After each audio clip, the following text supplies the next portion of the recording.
Welcome back to the latest episode of the Warroom podcast presented by the Sideline Journal. I'm your host, Mason Rather, the Sideline General, and today we got a pretty special episode. We're having some of our first guests on, the Franchise Watchdogs, and who's joining me is my co-host, Liam Carr.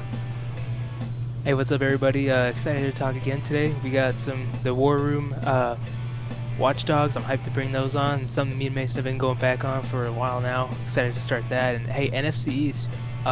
Great team, Super Bowl champ, defending Super Bowl champs, Eagles.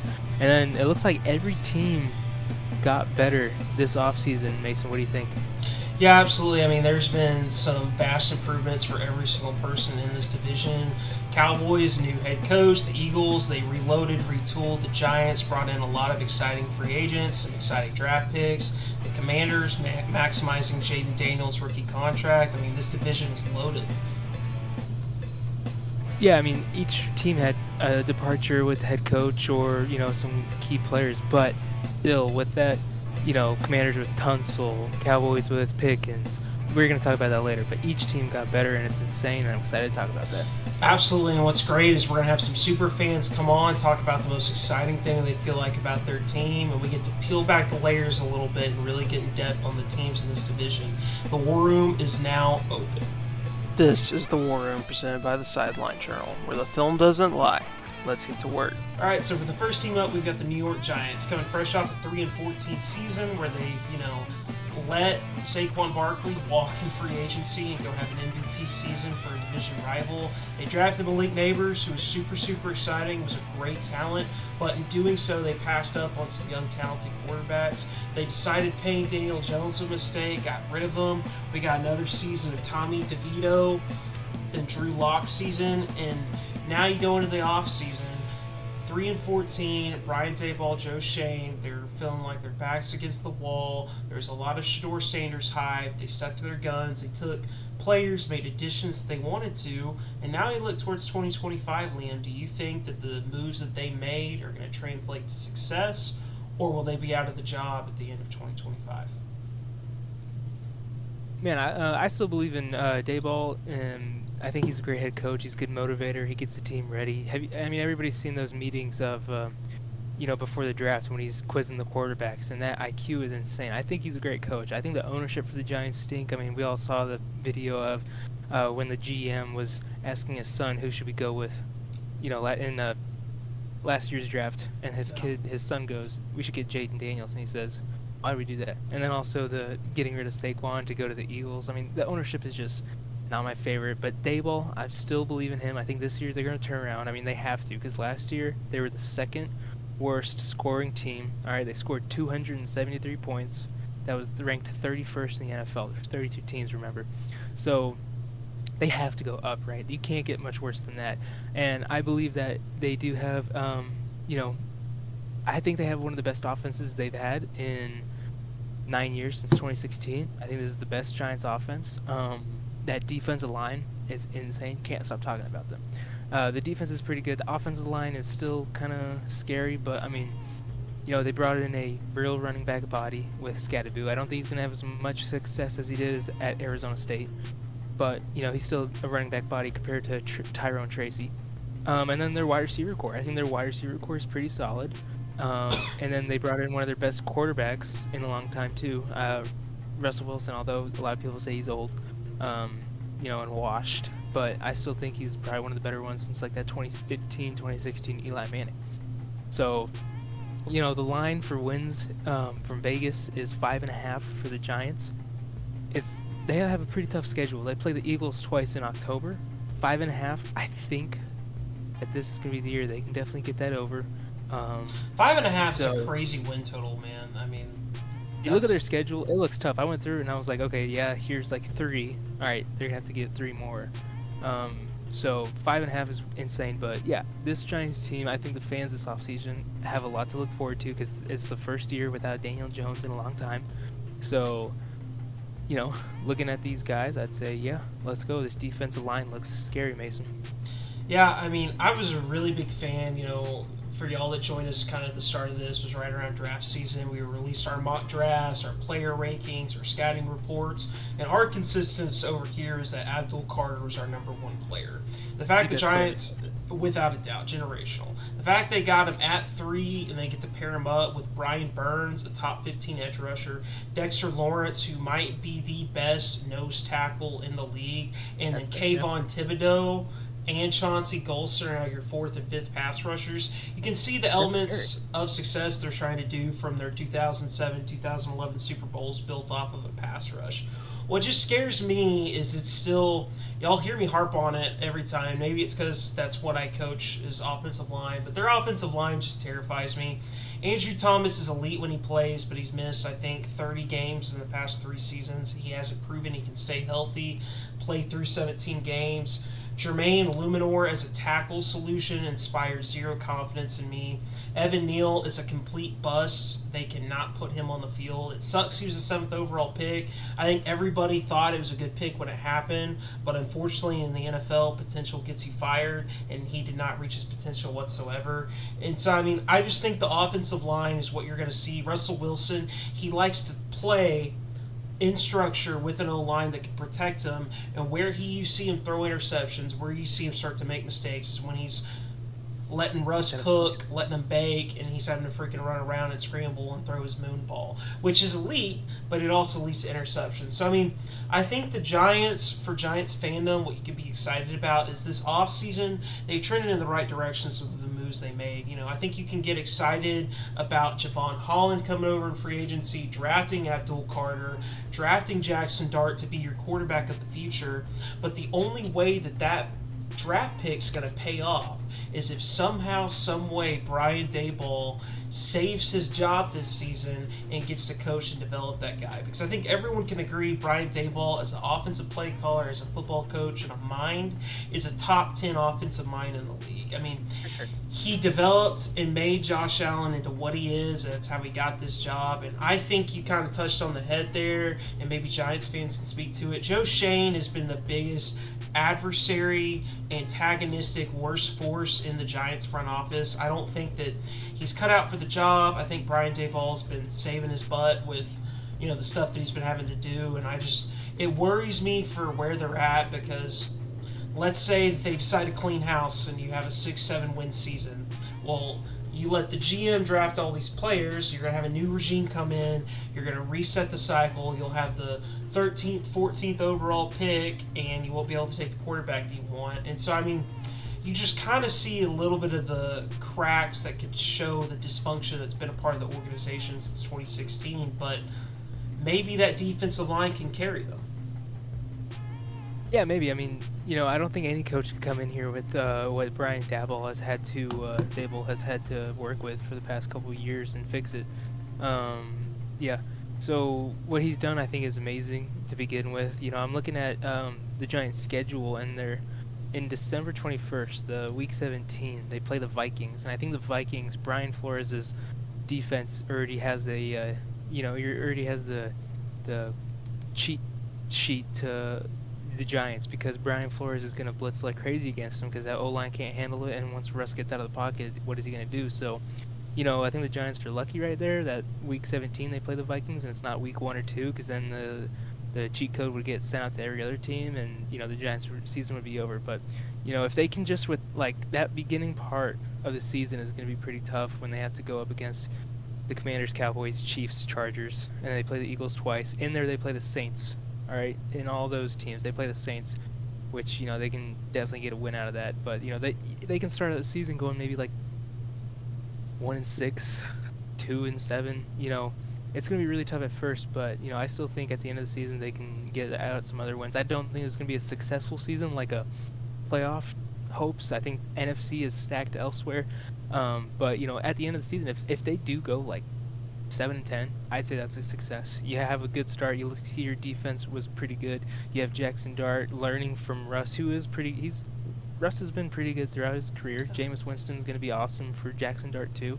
You know, you're starting the groundwork now, and so with the advanced start of having the best player in the draft, the best player, Abdul Carter. You know, Mason, I think we said that he's going to be able to make the most impact day one after being drafted. Cam Ward is great. His potential, though, is super high. What's his impact? Abdul Carter is already at that high potential to where, like, his ceiling, he's pretty much at his ceiling probably, and it's insanely high. So he's going to make an impact week 1. We're going to see some insane stuff. I'm hoping that they drop some insane blitzes, packages with the 3 down or put 4 down, and I think they're going to put a lot of pressure, and that's where their biggest hopes of getting a win is going to be that quarterback pressure. So Giants look great, Mason. I don't know. Better than what it has been. Maybe so. I mean, if they can survive that initial stretch, because I mean, you touched on it, but I mean, like the Commanders, the Cowboys, the Chiefs, the Chargers.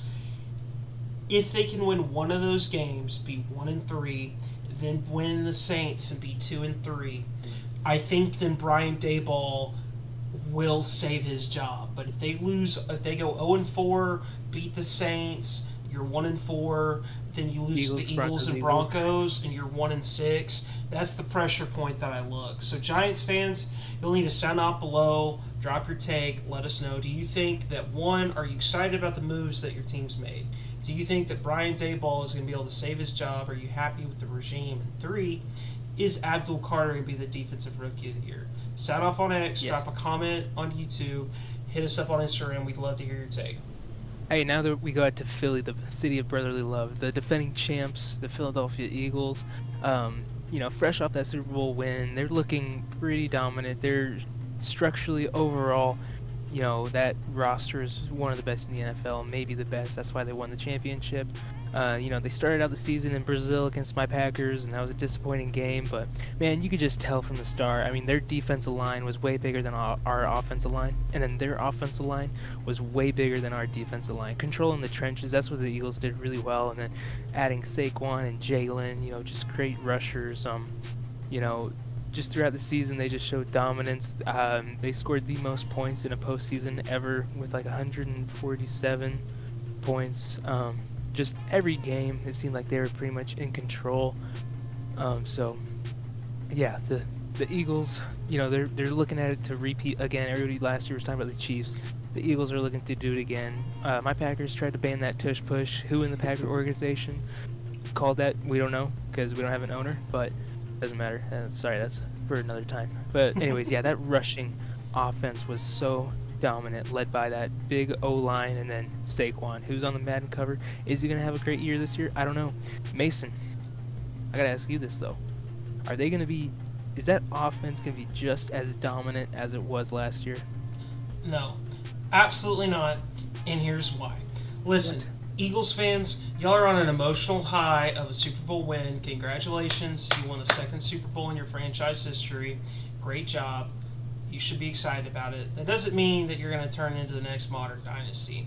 Nick Sirianni is your head football coach when he hasn't had Shane Steichen or Kellen Moore, 2 offensive play callers that are now head coaches. His career record is a losing record. No, excuse me, it's not a losing record. I think he's 4 games over 500. In 2021, when he called plays, y'all went 9-8, were 7th seed, barely made the playoffs, lost the wild card round. In 2023, when he had his own hire that he made as a play caller, how did that go? You lost the wild card round against the Buccaneers and collapsed. Now you're in 2025 and Kellen Moore is left. Because he didn't make those hires. Howie Roseman, your GM, made the coordinator hires for Nick Sirianni this season with Vic Fangio and Kellen Moore. And I think your coordinators are the reason why you made it to the Super Bowl. So looking at this season, your offensive line, yes, it's dominant. It's another year older. Saquon Barkley is approaching the dreaded age of 30 years old. You have Nick Sirianni now orchestrating his coordinator and the offense and having more hands on it. And then your defensive line, as dominant as it has been with Jordan Davis, Jalen Carter, Brandon Graham, Josh Sweat. Well, Josh Sweat's gone. Brandon Graham retired. You traded Bryce Huff. Hassan Reddick left for greener pastures. And I'm just looking at your defensive line, and where's your pass rush going to come? Is it going to come from just the interior part of your defensive line? Because you don't have an elite edge rusher. I mean, is Nolan Smith going to magically turn into a 12-13 sack guy? Right now, your projected other starting at edge is Moro Ojamo. I mean, I don't know who that guy is. Maybe I don't know football, but it Whoa. does not inspire confidence for me. And so, I mean, I say all that to say, I'm not trying to be as much of a hater. The Eagles are primed to repeat as division champions, to have a good offense, to have a good defense, to put themselves in the playoffs. But I'm seeing stuff, Liam, of that they're the new dynasty. Like, they're going to go 16-1, 15-2, make the Super Bowl, win again. So, Liam, do you think that this is the new dynasty on the block? As long as Saquon stays healthy, they'll be back in the playoffs for sure. Super Bowl, I would count on it. Hey, and hold up, let's not talk so much crap on Moro Ojamo. He recorded 6 tackles last year, 0 sacks, 0, 0, 0, 0. So hey, yeah, let's just watch our tongue with that man. But anyways, yeah, that offense is still solid, hitting on all cylinders. I mean, their worst loss was it was one of their wide receivers. I can't even remember, but yeah, they still got Devontae, AJ, and then Jahan Dotson, Dallas Goedert, solid. Their offensive line, we don't need to go into that. But then, hey, their defense, I mean, Zach Bond has proved to be a pretty solid middle linebacker, and he's the leader of that defense. And then their secondary, 2 years ago, their secondary, when they had Darius Slay, that secondary was terrible. That's what held them back. And then they went out and they drafted and picked up like everybody they needed. And Reed Blankenship, Cooper DeJean, Quentin Mitchell, all those guys in the secondary has really improved them vastly. That's why I think they're so good down the stretch, is because not a whole lot of people could pass on them. And then that defense, I mean, Jordan Davis and Jalen Carter, solid guys. And, you know, do they have an edge rusher? Maybe not. I mean, should they have one? Yes, but I think they'll. What's up? I was just gonna say, it's my fault for really pulling Moro Ojamo as your starting edge rusher. They drafted Jahad Campbell, 32 overall, to be the edge rusher. That's my fault. I was being a little bit of a hater there. I wanted to clarify that. Hey, that's a good pickup. That's all right. But you know, I think they'll be fine with that. And then you were talking about Nick Sirianni. I mean, yeah, that guy's not the best, but oh, my light's dying. No. Nick Sirianni is not going to be a great play caller, but Dan Campbell's not a great play caller. We don't have Nick Sirianni there to call the plays. All right, he's a great motivator. He's the trendsetter. He's the column. He's one of the pillars, you know, of that organization. So, you know, I'm not worried about Nick Sirianni. Killing Moore, you know, good for him. He's with the Saints now, but you know, I still think that the coaches and the organization, the Philly organization, is solid, and that's why they're going to stay in it. And their offensive roster, their whole roster, is just built around kind of expecting the cap space to grow. Mason, you were talking about this, so you could take it in a second. But you know, when the TV rights go up and the NFL has to renew a contract, and it's going to be ginormous, and if we can start paying players. Not paying players, but teams can have more money to pay the players. You know, the Eagles roster is kind of set up to where all these contracts are going to be up around that time, to where they can just re-sign everybody for no matter what. They're just going to have a blank check and just say, hey, re-sign with us. We like this. And so, are the Eagles a dynasty, Mason? You know, hey, if we go back 20 years in the NFL, right? The Eagles have been in the Super Bowl 4 times and the Chiefs 5. So everybody says that, you know, it's the Chiefs dynasty right now. Well, hey, don't forget that the Patriots didn't go to the Super Bowl for like 4 or 5 straight years either. All right, and we still have called them a dynasty in that time. So when I say, I know 20's a long shot. All right, it was 2005, and then it was 18, 23, 25. But, you know, okay, 3 times recently. If they make it again next year, all right, that's 4. And then, you know, the Chiefs don't. You know, I think we should seriously consider. I don't think the league is ran by the Chiefs right now. I think that the Eagles could definitely be in contention. And, you know, the Chiefs, obviously. And then, you know, you got the Ravens, the Bills, NFC, I think it's always in the jump. So, but, yeah, that's why I think the Eagles are a sneaky dynasty right now, is because they definitely, in the next year or 2, we might be saying that, oh, the Chiefs was just a fluke. Yeah, they made it back-to-back, basically back-to-back, 1 year off. But in 22. But yeah, I think in 2 years we can definitely safely say that, are the Eagles a dynasty? We might look back, say they made it 1 year, won it the 3rd year.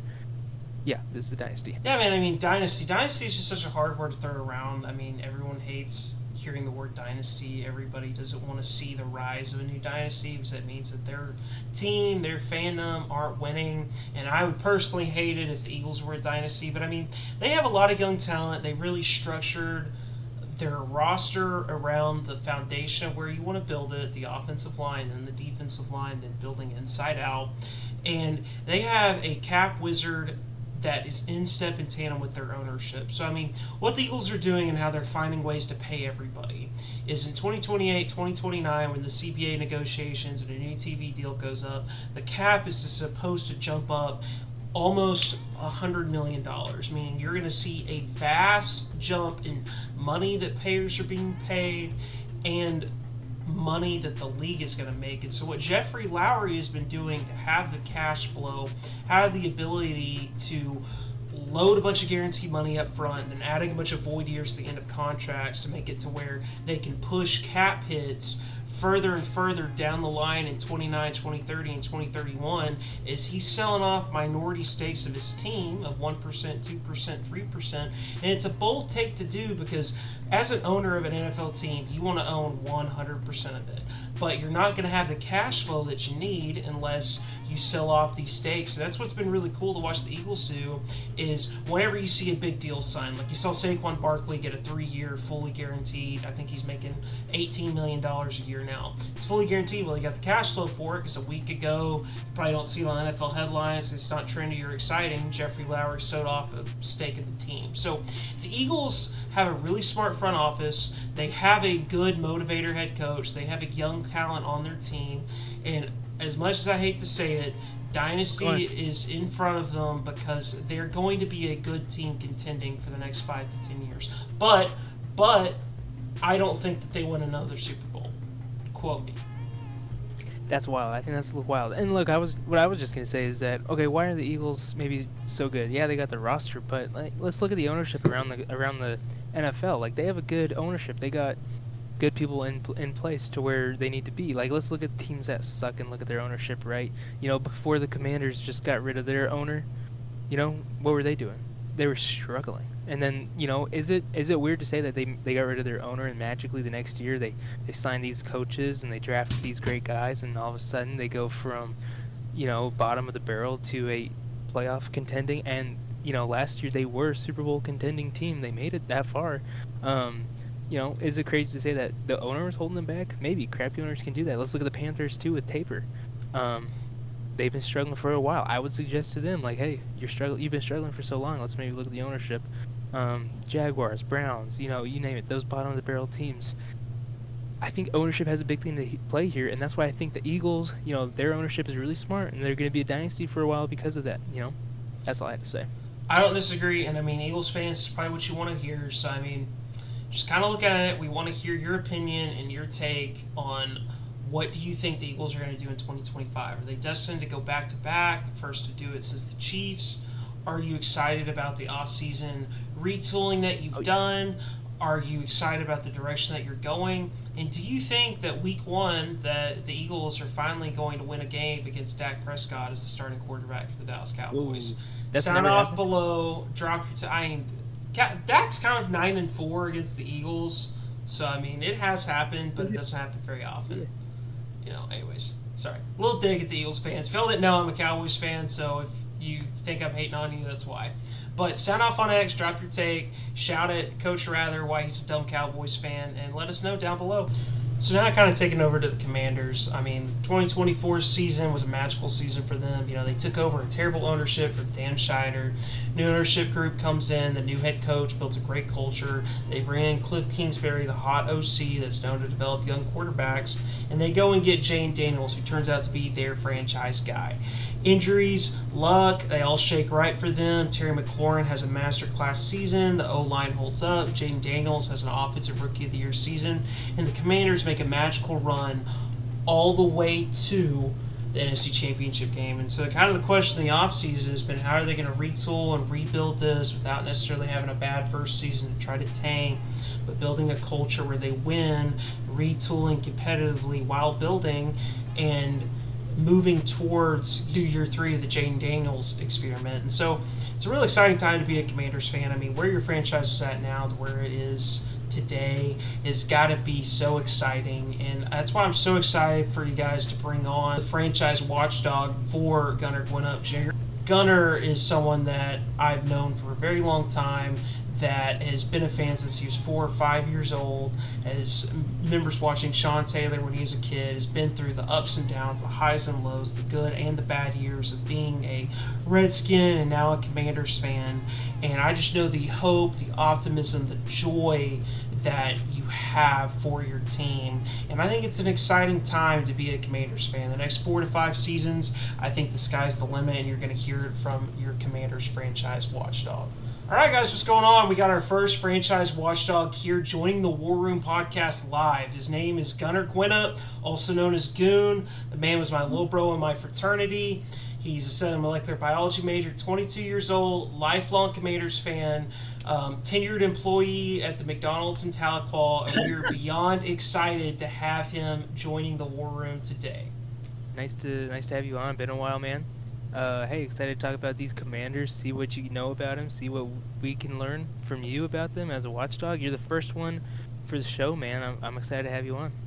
Thanks for having me. I've been a fan for a while, since RG3 days. Then he broke his leg. That was kind of depressing. But Jayden Daniels is better, so I kind of forgot about it. So that's good. I never thought Dan Quinn would be a good coach. But I've been a fan for a long time. Went through like 4 name changes, so that's good. I hope they change Commanders, but it is what it is. We'll just have to roll with it. The NFC Championship was pretty bad, but I forgot about it, so it's okay. Well, sweet, man. So, kind of talking about that, you mentioned a little bit, talking about how excited you are about Jayden Daniels. Going into this offseason, fresh off of that magical season, do you think that Jayden Daniels is primed to play again like a top 5 quarterback?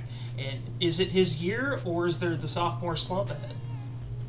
No, I don't see a sophomore slump, because I think the defense might suck.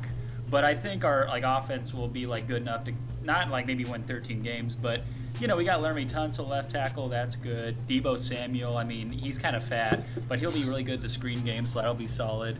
I like the running back we got in the draft. I think JCM, he's good.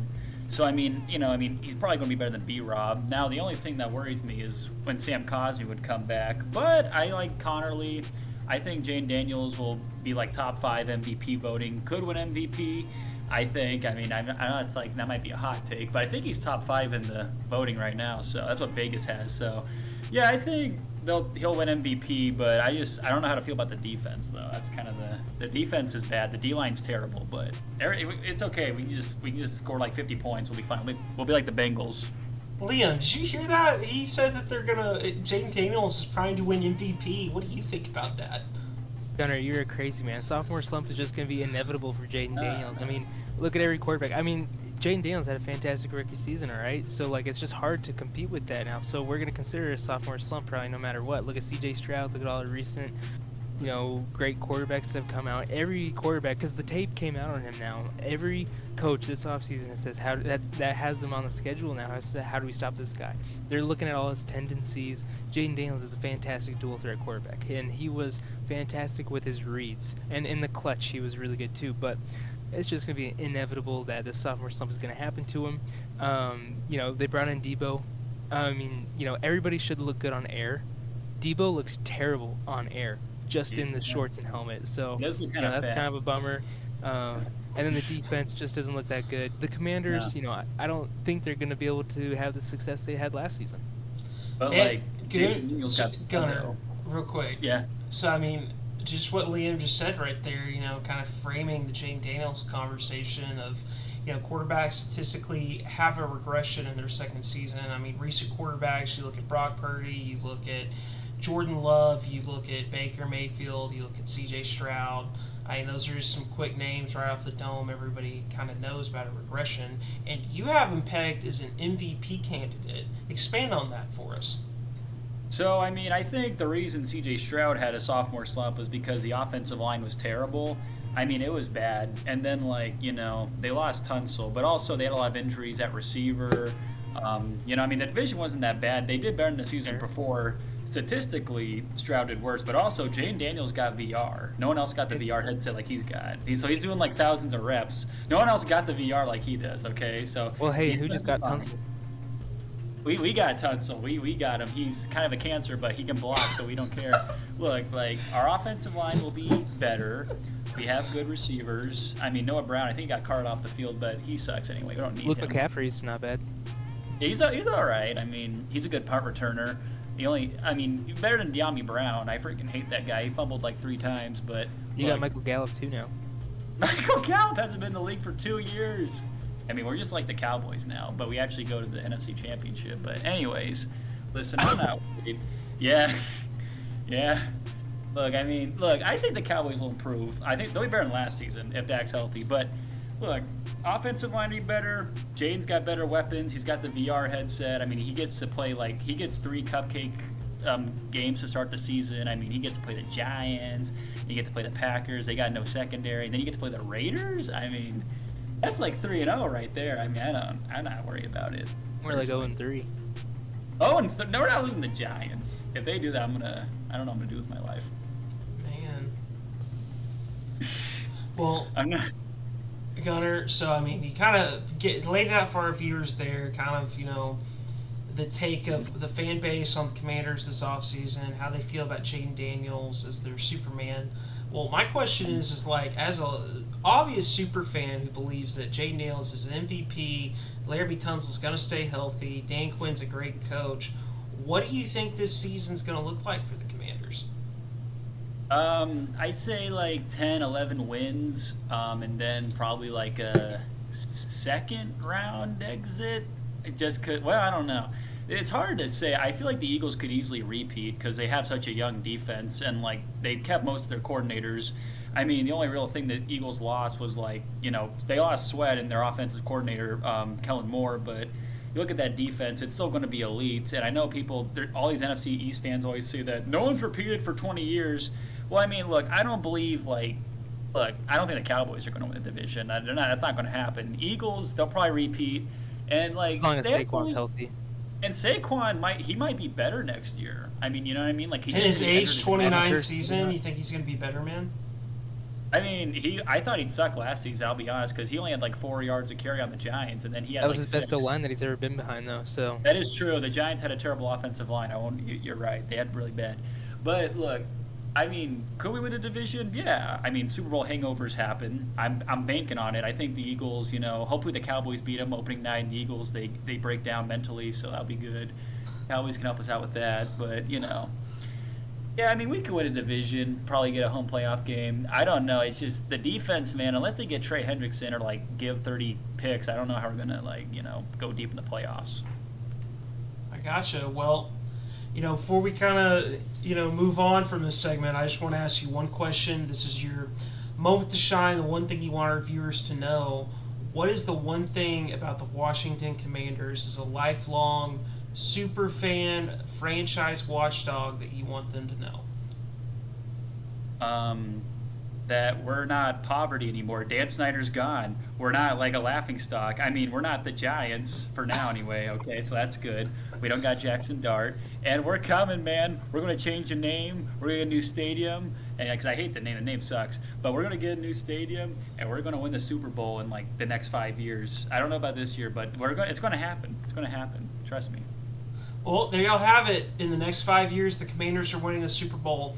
And this was Gunnar Gwena, the franchise watchdog for the Commanders, and I hope you guys enjoyed it, and y'all catch him throughout the season as he reports on the Commanders for us.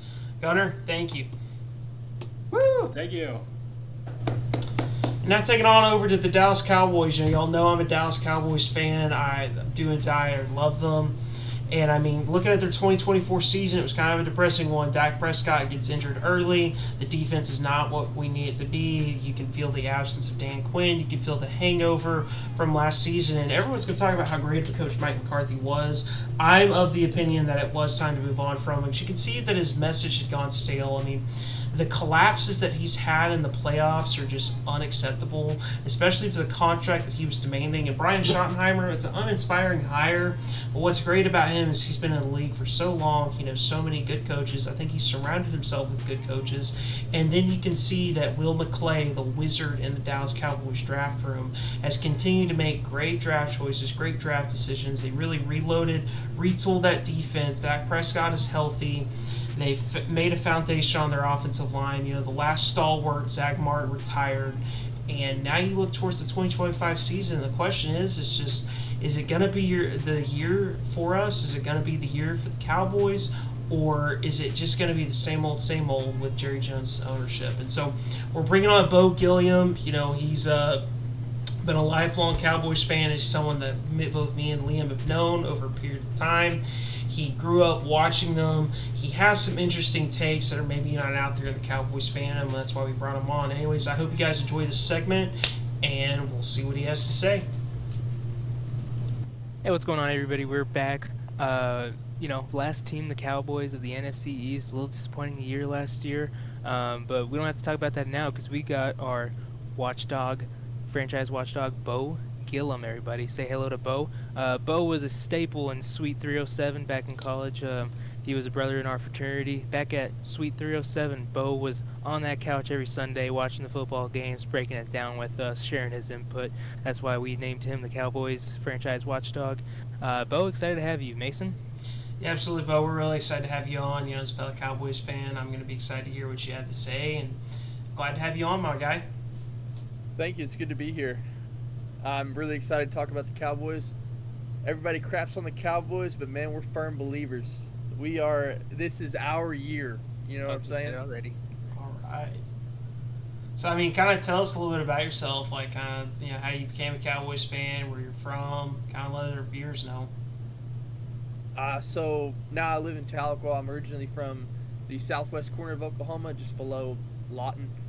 I grew up in a small town of Walters. It's really close to the Red River. School-wise, hate Texas.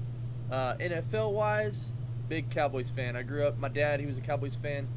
He had VHS tapes of every game in that 90s dynasty, you know what I mean? Hell yeah. And when it was off-season, it wasn't off-season. We were watching old tapes. Of course, you know, he's a little biased. There was no bad tapes. But, you know, I just grew up getting to watch that magic happen, and it really just kind of drove me to the life of a Cowboy. All-time favorite Cowboy is Tony Dorsett. He's the reason that my favorite number is 33. And although he wasn't a part of the staple dynasty, he is a legend in his own right. That's a good name pull.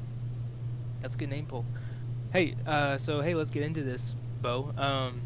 So first question I got is, tell me why the George Pickens signing solidifies the Cowboys into a playoff spot. So, besides last year, which was a terrible off year, the Cowboys are already a playoff team. They Exactly. just can't get through the wild card. They have missteps. They have weird team connections. With George Pickens, we get our number 2. Now, they've already, you know, CD's joked around, George has joked around. George isn't necessarily number 2. He's a second number 1. So Like a that 1B, adds you know? that adds another weapon that teams are going to have to lock down. And besides that, Jalen Tolbert, he had a little bit of a late start, but he started stepping into his shoes, so that gives us the wide receiver number 3. I'm just excited about it because Dak Prescott's healthy again. He's coming back. We finally made a trade for somebody that's actually going to help the offense. It's actually going to help Dak Prescott, and it's not going to be just pitch and catch between CD Lamb and Dak. And I mean, our defense is a top 10 defense when it's healthy, and it's reloaded. It's going to be led by Micah Parsons. I was actually going to say, I'm glad that he is excited about Dak, because there's a lot of people that aren't. A lot of, even Cowboys fans, just think it's over for Dak, and it wasn't what it was supposed to be. But I agree with Mason. I think Dak is the one to lead the Cowboys to the promised land. I think he is a Super Bowl winning quarterback. That's a bold take. I mean, Liam, do you agree with that? I don't agree with that. I don't think, Dak's been there for so long, and they've had pretty good teams. I mean, sure, their ownership, I know the Cowboys fans don't always agree with the ownership right now, but, I feel like they've had all the pieces to get there. Why haven't they gotten there? That's my question, but I'll say that for another time. Well, and here's my thing with Dak Prescott. He everyone wants him to be a very physical prowess, flashy Josh Allen, Patrick Mahomes, Joe Burrow, Lamar Jackson type of quarterback. He's not. He's more akin to a Brett Favre type of quarterback, a Peyton Manning type of quarterback, one that wins the game at the line of scrimmage. Not saying he's Peyton Manning, because Peyton Manning was the ultimate pre-snap quarterback. But Dak Prescott wins the game, but what he does pre-snap and his in-snap processing. And so, I mean, like you saw, he is shown he's able to deliver an MVP season. And I'm just going to, with some quick stats, throw it back over to Boux. His career win-loss record is 76-46. His division record against the NFC East is 33-8. His playoff record of 2-5 is the exact same as Lamar Jackson's. Anyways, Boux, I'm throwing it back to you. So, with Dak, okay, 2024, he only played 8 games, okay?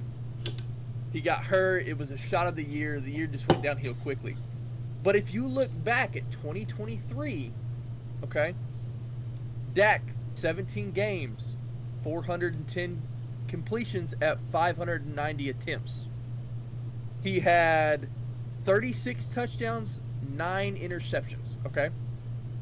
Now, if you look at compared to this, it's 16 games played, 401 completions, 597 attempts with 27 touchdowns and 14 interceptions, okay?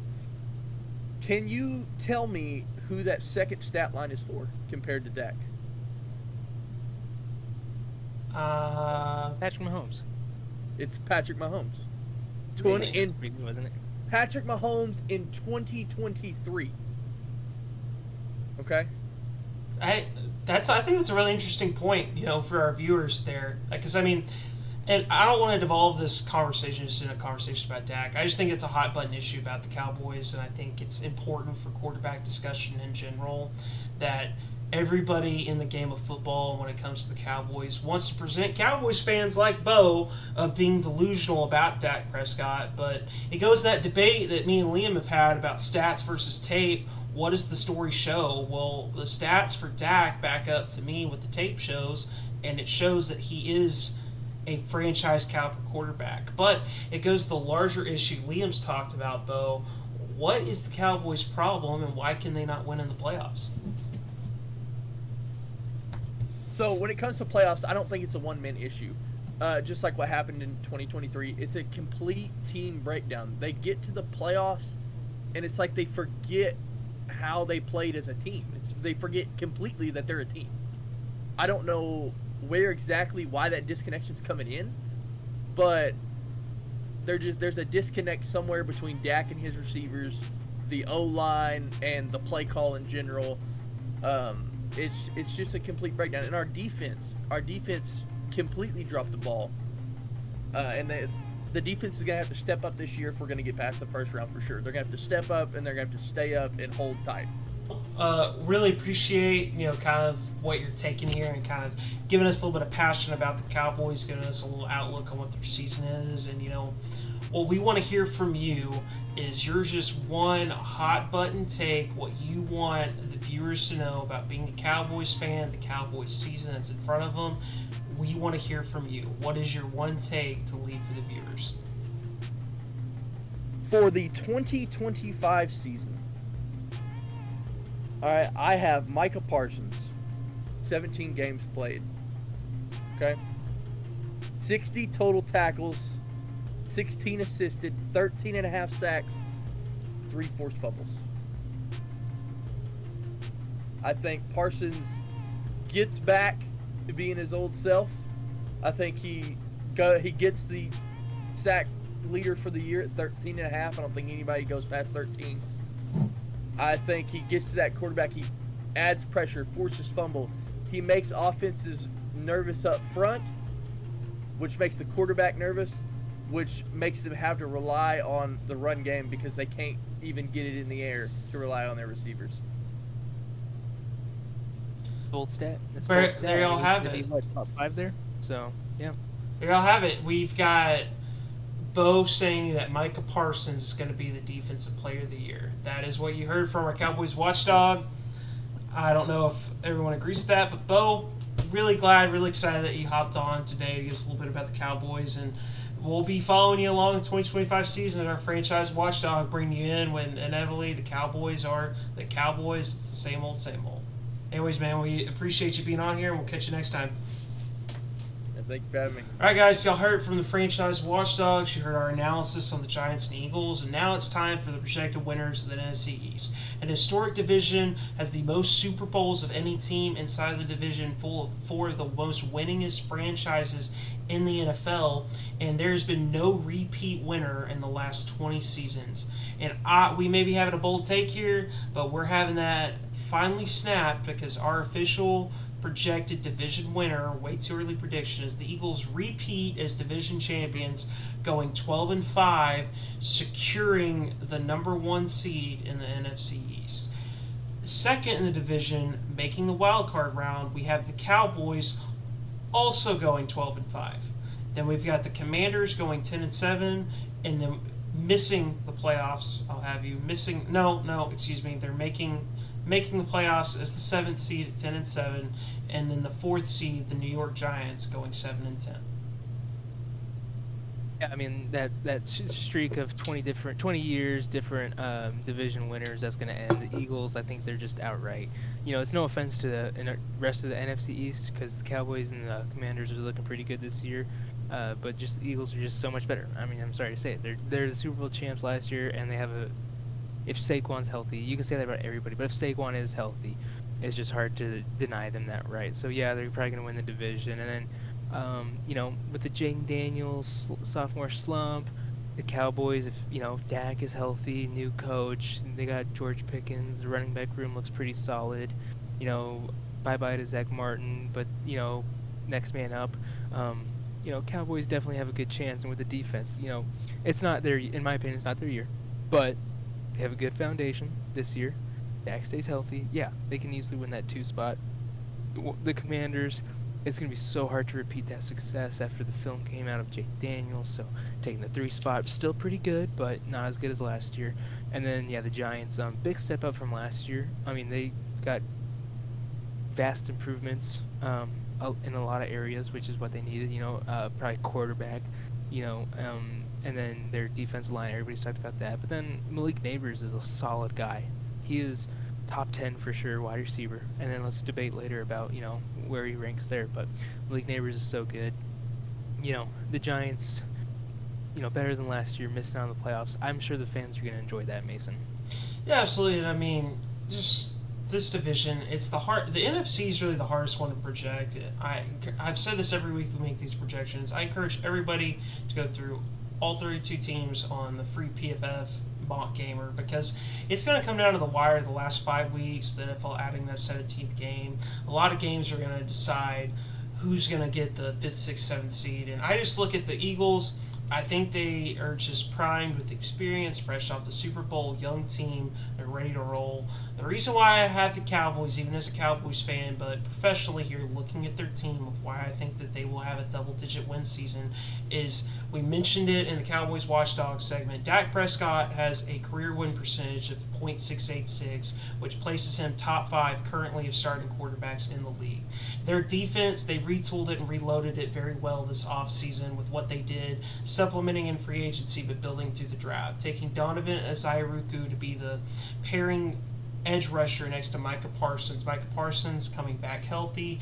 Then they go get Siobhan Revel, who was projected to be a first-round talent, got him in the 3rd round. He's going to slot in to be a nickel. And I just see their defense showing up in moments where it maybe didn't last season. And the Commanders, I think the Commanders had a really lucky streak last season. Jayden Daniels, he's going to come down to earth.